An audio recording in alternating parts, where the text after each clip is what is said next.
venezolanos. Por supuesto, vamos a profundizar en este tema. Ya hemos venido hablando la semana pasada acerca del legado de ambos santos, de la importancia de lo que representa esto para la fe en nuestro país, pero no, es el día después y todavía hay muchísimos temas que tocar con respecto a esto. Está con nosotros en el estudio el padre Arturo Peraza, rector de la Universidad Católica Andrés Bello, aparte de sacerdote jesuita, es politólogo y abogado. Vamos a hablar un poco acerca de lo que representan estos dos nuevos santos venezolanos para la Iglesia Católica. Bienvenido, padre. Hola, un placer. A Primera Página. Qué gusto tenerlo acá. Bueno, primero que nada, darle la oportunidad de que exprese ese mensaje de alegría, de satisfacción que tienen todos los representantes, todos los practicantes de la Iglesia Católica en este amanecer ya día 20 de octubre. Mira, yo creo que más que los representantes es la gente del pueblo. Mira, cantidad de llamadas o comentarios, gente que se te acerca. Yo lo viví en Ciudad Guayana, y porque, bueno, circunstancialmente estábamos graduando chicos en la extensión de la UCAP en Guayana. Y la gente lo que expresaba era una gran alegría, gozo interno espiritual, ver coronado un deseo, una aspiración que ya llevaba mucho tiempo. Siempre te consigues gente que recibió algún favor de José Gregorio Hernández, aunque eso no sea el milagro que lo canonizó, pero siempre como la experiencia de, yo recibí un favor de José Gregorio intercedió por mí, yo tuve una experiencia A o B en donde hubo un señor de sombrerito que se me apareció. Escuchas esas historias, mira, detrás de ese conjunto de historias está la experiencia de los venezolanos, de su fe, de esa convicción de que Dios los está acompañando y que además se hace cercano a través de un venezolano muy particular, que es José Gregorio Hernández. Y ahora, Madre Carmen Rendiles, también creo que es una persona que empezamos a conocer los venezolanos a la luz de la experiencia de la canonización. Padre, nosotros en prensa, bueno, le llamamos el día después, luego de que llegue ese momento tan esperado, pero que también genera noticias. Pero desde el punto de vista de la fe, ¿cómo se hace ahora para seguir alimentando esta creencia, para seguir alimentando? Porque, bueno, era la fecha esperada, se logró que ya fuesen santos y quizás la cosa naturalmente como que desmaya un poco. ¿Cómo hacer para mantener la fe encendida? Bueno, lo que pasa es que yo creo que no hay hospital, por más pobre en este país que sea, y el caso del milagro de José Gregorio Hernández en concreto es un ejemplo de ello, porque sucedió en el estado de Barinas, en un hospital pobre, y siempre está como la pequeña imagen de José Gregorio Hernández, la estampita, y eso lo ha cargado la gente. O sea, este es un hombre que está en los altares del pueblo, no está en los altares de la iglesia formal. Más bien, la iglesia formal, no es que no está, ahorita está, gracias a Dios, pero la iglesia formal ha hecho un reconocimiento de la fe del pueblo, lo que es natural, es el modo en que tienen que hacerse las cosas. No es una excepción, es la regla. La gente proclama la experiencia de que un hombre es santo y al final la institución sella el pronunciamiento del pueblo de Dios como pueblo creyente.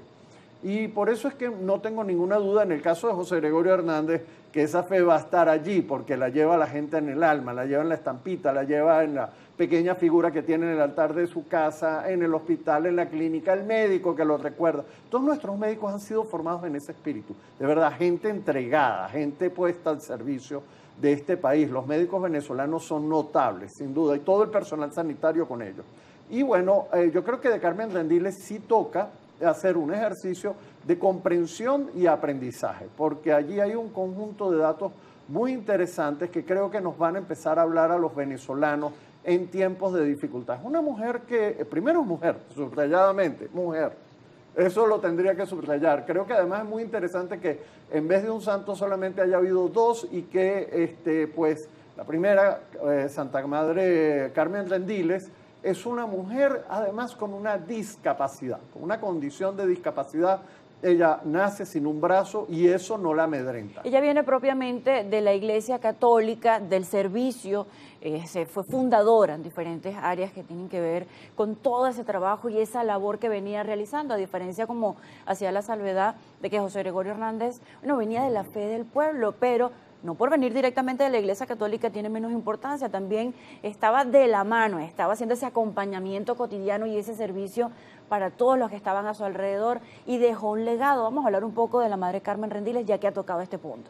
Mira, lo primero, ella es religiosa, es una mujer que impacta la vida de un grupo de mujeres que se atreven a abrir un horizonte en un país en donde la vida religiosa más bien era extranjera. Eran religiosos que venían de España, Portugal, Italia, y ella abre, junto con otras venezolanas, por cierto, varias de ellas, beatas, como madre, digamos, hay dos beatas que están esperando ahorita canonización, y que ellas intentan abrir un camino de vida religiosa femenina, en donde las mujeres se comprometen en el camino de transformación venezolana.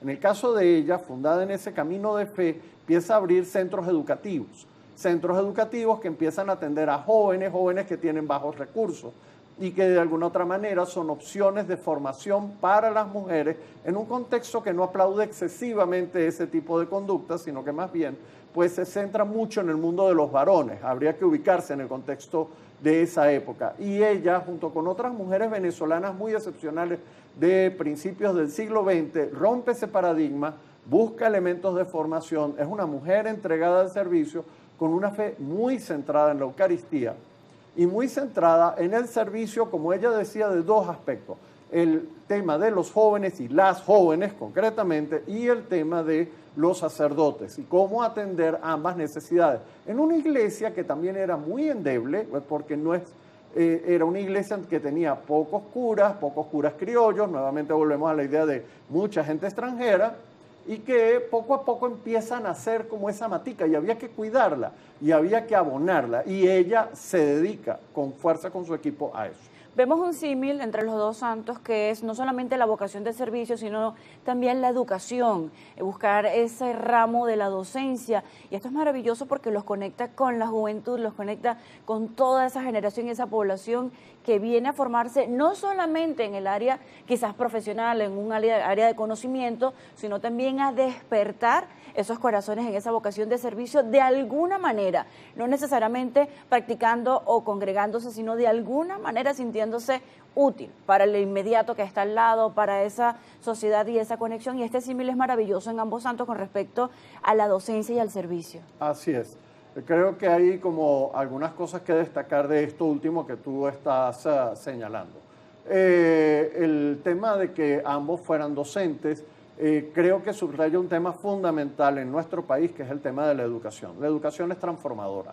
Tú puedes atender, eso lo hemos dicho muchas veces como frase los venezolanos: dale un pescado y mañana te pedirá otro, dale una caña de pescar y él podrá resolver el problema. La educación tiene esa virtud, la educación tiene la virtud de poder transformar vidas de personas. Y en ese sentido, ambos de manera distinta apuestan por la formación de los jóvenes.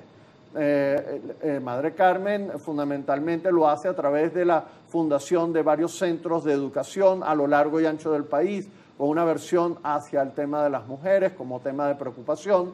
En el caso, claro, del doctor José Gregorio Hernández es la formación de médicos, y es evidente que en este caso era cómo traer lo último en términos de especialización, tecnología, competencia que existía en ese momento en Francia, que era el país con más adelanto tecnológico en la época, cómo traerlo a Venezuela, cómo forjar a nuestros médicos en su mejor capacitación, sin perder ambos el elemento de la fe y el servicio como elementos formadores. Entonces no es solamente la información y la capacitación, que son dos aspectos fundamentales, sino también, cuando tú hablas de formación, integrar el elemento de la fe y el servicio como dimensiones que forman a ese ser humano. Padre, debemos hacer una pausa, pero precisamente el rector de la Universidad Católica Andrés Bello, soy egresada de la universidad, y allí puedo tener evidencia de lo que es esa combinación de todo esto presente en la etapa de formación académica, en la etapa de formación universitaria. Vamos a profundizar en esto a la vuelta de la pausa, porque bien importante ese carácter que tienen que tener los profesionales en Venezuela, en distintas partes del mundo, pero siempre presentes de sentirse